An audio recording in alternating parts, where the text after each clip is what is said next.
Tell me about you meeting Cuban Link and what it was like working with him. I mean, officially, Cuban, the one that introduced us, because I met him a few times, but like I said, it'll be like in passing. One time he let us march. They shut us down at the parade, and I guess it was him and Pun on the float, and they let us bring all the bros behind they float, but it wasn't like it was a personal relationship. It was just certain actions that were done. You know what I'm saying? When I actually officially met him was when my man Rappy brought him to the studio. And, shout out to Rappy, man. Yeah, Rappy's my guy, bro. He's and I'm not gonna front. Cuban was on fire at that time, bro. He had just did Scandalous with he did he was on fire, bro. Cuban was on fire. So this is like 05 or 06? This is like 05, yeah, around 05. 05, yeah, he was with MOB at the time. So it's like 05, 04, 05. He brought him to the studio over there. And it's funny because we had Petey Crack had been at the other studio. We had another studio and we had Petey Crack there. And when Cuban came, Cuban was like, "Oh, word, you fuck with my brother Petey?" He like, "Yo, call him up right now." He was putting niggas to the test like we ain't fuck with him. And once he spoke to Petey, he was like, "Oh, I fuck with y'all niggas. Y'all niggas official." But yeah, we started. You know what's funny, bro? He never charged me $1, bro. He came and he was on fire, bro. He was on fire. He came, he laid down the fucking. You ever heard the song "Ayo"? Right. Mm-hmm. He did that song for me. Wow. Yeah, that song, that was for our artists at the time. Bro, that song is flames, bro.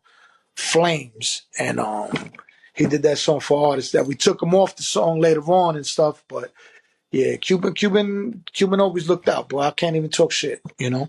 So you guys end up from there building a working relationship, right? Yeah, me and Cuban got tight, bro. I'm not gonna lie. Me and Cuban got really tight, you know what I mean? Like, bro, that dude practically lived in my studio. You know, we worked on everything from English projects to Spanish projects. We got real tight, bro. You know, that's my bro. He's a good dude, bro. I can't even. He always did anything I asked him to do, but I never did nothing like for me to benefit. It was always something to try to help in his career. You know what I mean? Because at the end of the day, bro, I'm gonna keep it real. I've always been one of those dudes that I feel like Cuban's one of the most talented artists I ever met. And that's not to toot his horn or nothing, but if you've ever sat in the studio with him and see how he puts it together, he puts the lyrics together, he does the harmonies, how he structures a song, you know. This is what I always tell people. As amazing as he is lyrically, he's just as good as a songwriter, because you see that he writes the hooks, right? And he does the singing. He lays the reference track for a lot of people if he doesn't sing it himself, right? And it's the little things that he adds, like the "Nos tiene miedo," you know what I mean? Or the like it's just like the little stuff that you're just like, you know what I'm saying? Like, you're just like, what the hell? And then, but like, it works though. It's just the way that he hears things is a certain way, you know? He definitely does have a different way of hearing things. Like, I'm gonna be honest, like I tell you, bro, I think he's one of the most talented artists I met, bro. He could have been a fucking millionaire ghostwriting for certain people, bro. You know, it's just, you know, certain things unfortunately happen in life, but I still feel he's one of the. I feel a lot of the Terror Squad dudes with some of the most. Tony Sunshine is fire, bro. Tony Sunshine is fire, bro. He's another one that's very talented. It's like I got a joint of Cuban and Tony in Spanish that's never been released. That is fucking fire. Wow. Fire, bro. Fire.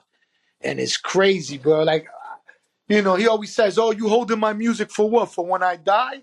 But if I put it out, he's gonna take it down. So what's the point of me putting it out? So at that time, he became a part of 326? Bro, he was he was definitely part of 326, bro. That was one of my go-to members on most of the anthems I did. Mm-hmm. You know, I was actually trying to get Cuban into the Spanish market to try to push him as a Latin artist, because, all the stuff that was going on with the English market, and I was trying to push them in that market because that market was wide open.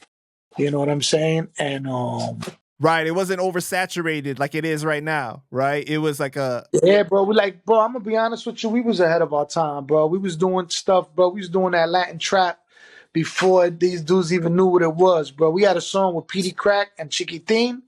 Bro, they're going back and forth in Spanish and Petey's in English, going back and forth like, bro, we had a lot of stuff, bro, that these dudes wasn't ready. That track got put on Tony Touch's album. He heard the joint, put it on his album, then Chiquitin did another track for him. Like, we was doing our little thing here and there,